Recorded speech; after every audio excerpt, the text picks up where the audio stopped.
Hi friends, welcome back to Wish You Love Podcast. I'm Marilyn. And I'm Jasmine. And happy Tuesday. Woo. Thank you so much for clicking on this episode today. And we are so happy that you are here. And just want to say, be sure to follow us on Instagram at Wish You Love Pod before you do anything. We post a lot of reels. Jasmine creates some really cute posts. They're all pink and stuff. You should definitely follow it. Definitely. And don't be afraid to comment, to share, swipe up on our story, send us a DM. We've mentioned this before. We really want to create a sense of community. Yeah. And I think we're really good at answering and posting. So please feel free to engage with us online. Yes. And thank you so much to those who have been just continuously listening and engaging with us. So we're going to first begin the episode. You know that we're Disney girlies and we love Disney. So I just wanted to ask you all, what was your favorite Disney Channel original movie growing up? And yes, we know it's a really hard question because we were children and we loved every single one. But think about when you were little. Which one were you just so obsessed with? You had all the shirts, you had all the merch, you watched it all the time, you were crazy about it. So what movie was that for you, Jasmine? First of all, what a beautiful time, you guys. I'm thinking about when I was younger and when you were saying you had all the shirts and stuff. Oh my God, it made me think of just childhood and how obsessed I was with my answer, the Cheetah Girls. I loved the Cheetah Girls. My best friend and I, to this day, still think about them, sing their songs. We even sometimes plan to coordinate their jumpsuits. Super cute. But yeah, the Cheetah Girls was they were so iconic. I really loved their music, the storylines, their outfits, right? And just I don't know, being a young girl, I remember just being I'm so-and-so, and I need to find 3 more girls so that we could all be the Cheetah Girls, right? And yeah, I remember my mom, and I think they had a Barbie, doll of each one. And I just remember being so excited and telling my mom, can you please take me? I need this. I really, really want the Barbie doll. But yeah, I would say the Cheetah Girls, definitely iconic to this day. Yes, I had the Barbie doll of Chanel. Me too. Yeah, it had the hot pink cheetah dress. Yeah, that was it. Such a good movie. I actually just had a movie night with my friend Carla. We watched the Cheetah Girls. Such a good movie, and all the songs are so good as well. This was such a hard question for me. I was stuck between High School Musical or my choice, which was Camp Rock. I was obsessed with Mitchie Torres, Demi Lovato, Joe Jonas. Oh my gosh. All of them, so obsessed. I literally, girl, I thought I was Mitchie Torres. I literally got the bangs. I had the moccasins. I was dressing like her in 5th grade. Even the first time I ever sang in front of my family, in front of the school, was at our school talent show. I was the last act, just like Mitchie Torres, girl. I was living my Mitchie Torres life. And I sang This Is Me. That was the first song I ever sang in front of my family. They were crying because they were I didn't even know you sang. Because I was really shy when I was little. But yeah, I just love that movie as well, just for the songs, but as well just because I felt like I related to Mitchie Torres so much, where she was so shy, but she had a song in her heart, and that's all she wanted to do, was just sing. And the Disney Channel movies are just so good at relating to children and what they're feeling in their life. I really thought life was going to be like High School Musical, high school was going to be like High School Musical. I remember asking my cousin Ruby that. I'm like, is high school like High School Musical? She's like, no. But one can dream still. And yeah, so comment down below your favorite Disney Channel original movie. There are so many to choose from. So 13th Year, if you want to throw it back even before that. So many. Starstruck. Yeah. Love. I literally made Angel watch it the other day because I was I love this movie. It's He's cute. It's okay. And I'm no, it's good. Yeah, it is such good movies. I mean, I don't know if it's just nostalgia. Some of them are the jokes I'm They're kind of like a little side eye, like, wait, what? But it was time. It was a time to be alive. And yeah, so let's get on into the episode. I loved our answers. You can't go wrong. Any answer you put, can't go wrong. All right. So the question of the universe is, how do you plan to leave this world a little better than the way you found it? So Jazmine is going to start us off, but remember, take out your journals, write this question, listen to our answers, and after the end of this episode, please write down your answer. Okay, I'm gonna correlate my answer to one of the episodes that we filmed 2 weeks ago, I believe, that was released. But I think, first off, the world that we live in right now is just so filled with, I'm not gonna say all negative, because there's always beauty in everything, and I love life in general, and I'm grateful, and all that. But I think we just live in a world right now where like society has such a stigma on like what things have to be, and like we talked about this in one of the episodes, so again, I'm relating it to that, like having this idea of what happiness is supposed to look like, or confidence, or whatever the case might be. And so I hope to leave behind inspiration to want more and to live a life that you want to live, if that makes sense. Marilyn knows this, one, because she's obviously my friend, and two, because we're really almost the same in the way that we think and we act. But with everyone around me, like I love, like if you're around my circle and you're like considered a girlfriend of mine, or someone that I really like love the relationship and want to continue to grow the relationship with, I really strive with becoming the best version of yourself and really wanting more. Like once you accomplish one thing in life, I'm always the type to be like, great, what's next? Or what else do you want to do, or what? I have like examples where like a really good friend of mine, she's also my coworker, like she bakes so beautifully. And I mean like the craft, the love she pours in, the taste, oh my gosh, I could literally eat like 10 cupcakes in one day if I could, because it's so good. And so I always just try to like, I know for Christmas this past year, like I gave her like an apron, I gave her the muffin baking tray, a mitten, and I created a logo for her that says Cakes with a K. And so when she opened it, and a budget journal. But when she opened the gift, she was like, wow, like this is so beautiful. And I just told her, I hope this helps you and gets you inspired to like do more with your baking, because you have so much potential to do more. Yeah. And I think I realized and I noticed, and I know she thanked me and she told me that was, it meant a lot to her, like the thought that I put in and like creating her little logo that she could use for like Instagram or promotion or labels. But I think more than anything is just inspiring those around me and those that I encounter to do more and to be more and to go against, again, what society says life is supposed to look like, or happiness is supposed to look like. Like, if you are happy working a 9 to 5, stick with that 9 to 5.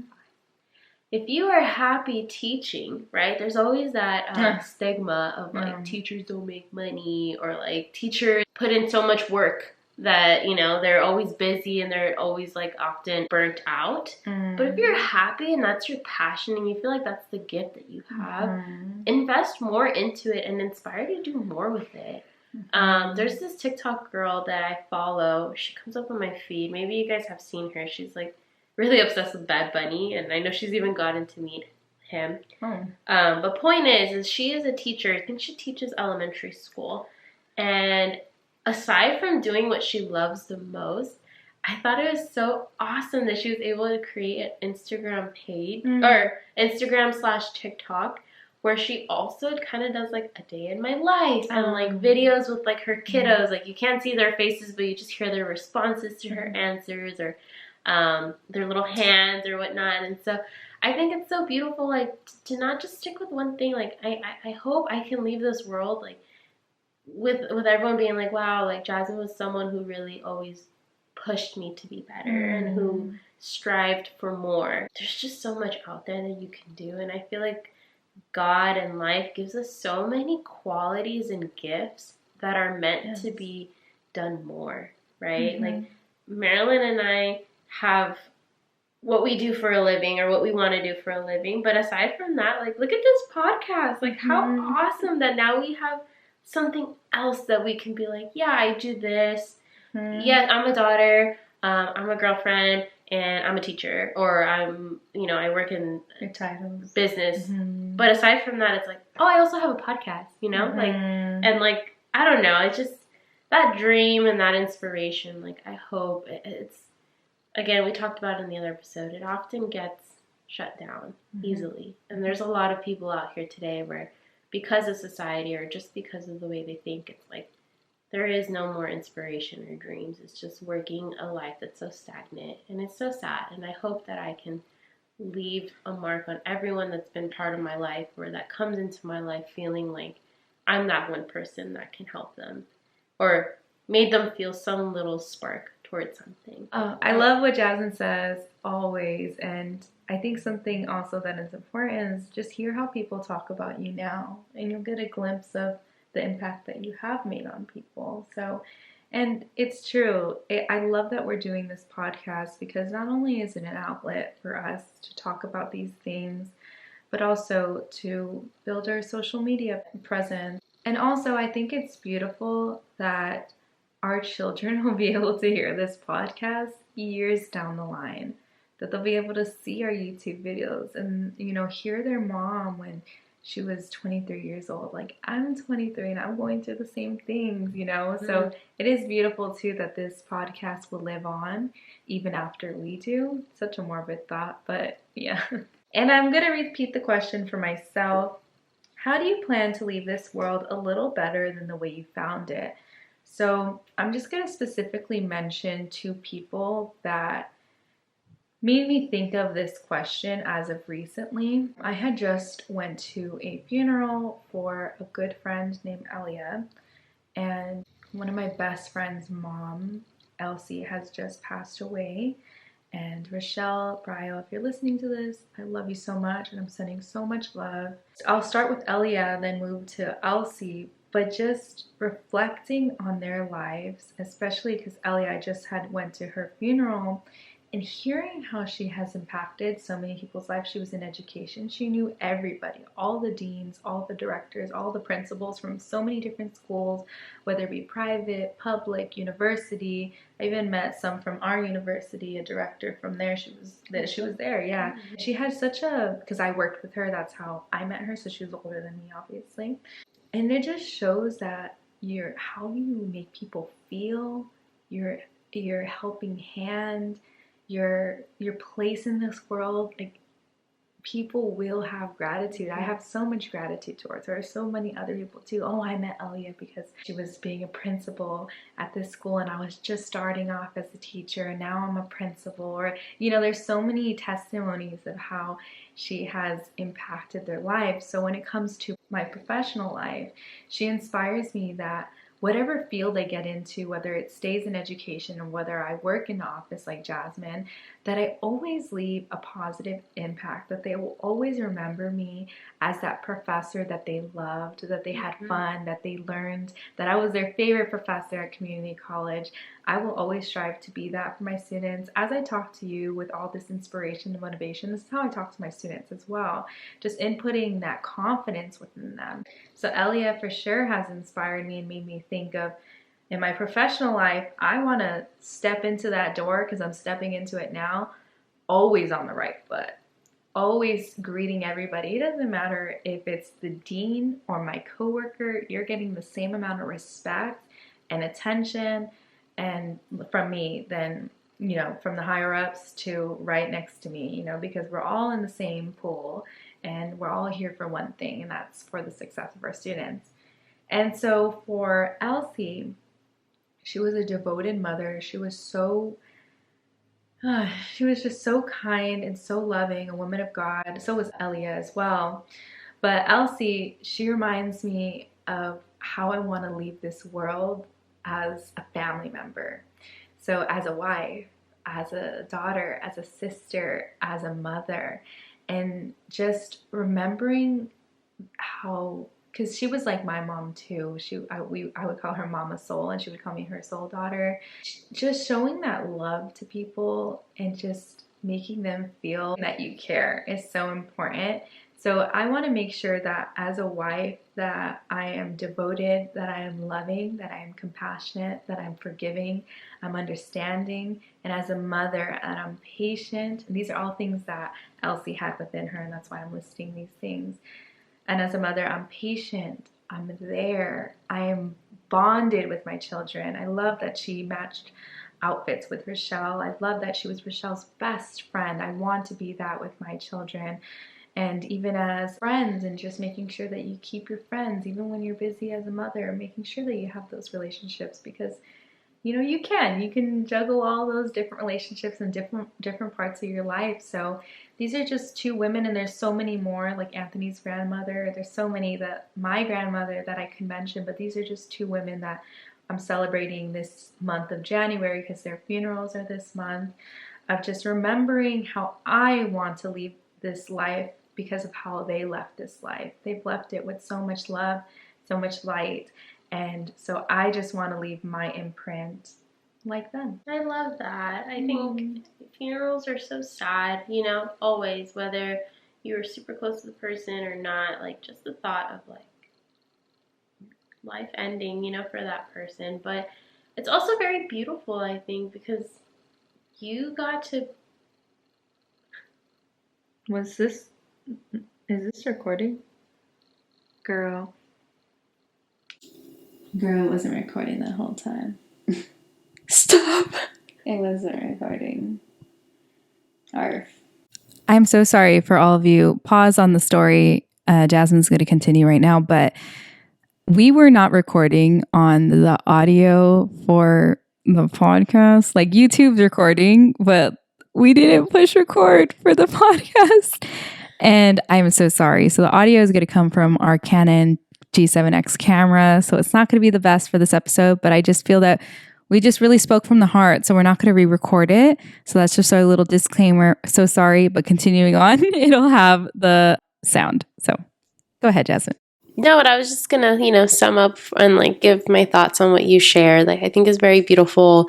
Funerals are very sad, but I also think there's like that beauty and that reflection of like, wow, like what did this person leave behind? And like you really get to see that at a funeral. I think like the imprint, the impact, the way people are at the funeral. Also, like I've been to funerals where, yes, I mean everyone handles it differently, but sometimes just because people don't cry doesn't necessarily mean that, the person was not worth crying for, or whatever the case is. Like, a lot of people laugh because that's what they left. They left laughter, right? Mm-hmm. Or a lot of people, like, I know, like, are happy because they left such happiness where I know that I've seen people where they're like, I don't want to cry because I know that the sadness isn't what that person was. This person was happiness. So I want to be happy and thinking about the things that this person left behind. But just overall, very beautiful. I think this is such a beautiful journal prompt to think of. And yeah, I mean, like I said, we live in a crazy, crazy world these days. A lot of things happen, and there's some lost souls out there and like crazy folks, but above all, it's like, what do you want to leave, and how can you be better and leave your mark in the world that we live in today? And thank you all for coming to this episode and dealing with the audio stuff. So sorry. We're tired. That's our excuse, I guess. But the message was good and our hearts were in it, so we didn't really want to re-record. But we love you so much, and thank you for coming to this episode. And just think about this question, reflect, journal. I'm telling you, the power of journaling, the power of writing things down, even letting go of some things is so powerful. And we love you so much. And above all else, we wish you love. Bye, friends.